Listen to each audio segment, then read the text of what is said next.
GST के नए rates 22 सितंबर से लागू हो गए हैं। 300 से ज़्यादा चीज़ों पर जीएसटी के रेट्स घट गए हैं। इनमें car, SUV, fridge, washing machine से लेकर रोज़ाना इस्तेमाल होने वाली चीज़ें भी शामिल हैं। यहाँ तक कि बच्चों की पढ़ाई में इस्तेमाल होने वाले स्टेशनरी तक की चीज़ें घटी हैं। कार, फ्रिज, वॉशिंग मशीन खरीदने वाले लोग उत्साहित हैं क्योंकि जीएसटी में कमी 22 सितंबर से लागू हो गई है, जो नवरात्र का पहला दिन है। नवरात्र में गाड़ियों सहित कई चीज़ों की बिक्री कई गुना बढ़ जाती है। इसकी वजह यह है कि नवरात्र को बड़ी खरीदारी के लिए शुभ दिन माना जाता है। सवाल यह है कि क्या गोल्ड ज्वेलरी पर भी टैक्स घटा है? एक्सपर्ट कहते हैं कि गोल्ड पर जीएसटी के रेट्स में कोई बदलाव नहीं हुआ है। इस महीने की शुरुआत में हुई मीटिंग में जीएसटी काउंसिल ने गोल्ड पर टैक्स के रेट में किसी तरह का बदलाव नहीं करने का फैसला किया। इसकी वजह यह है कि फिजिकल गोल्ड मार्केट काफ़ी संवेदनशील है, इसीलिए जीएसटी काउंसिल ने गोल्ड पर जीएसटी के 3% रेट को बनाए रखने का फैसला किया है।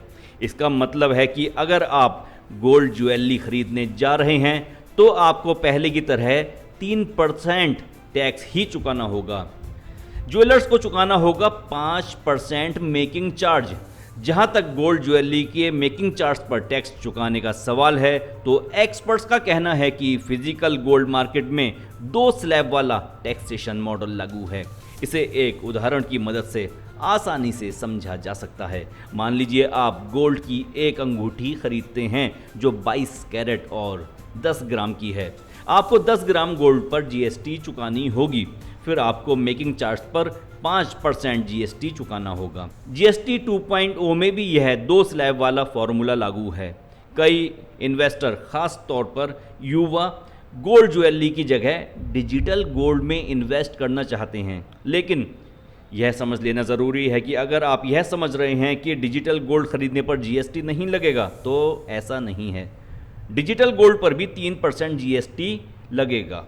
दोस्तों, अगर आपको हमारा वीडियो पसंद आता है तो अभी हमारे चैनल को सब्सक्राइब करें और नीचे कमेंट बॉक्स में अपनी राय ज़रूर लिखें कि आपको जीएसटी का ये नया वर्जन जीएसटी 2.0 कैसा लगा।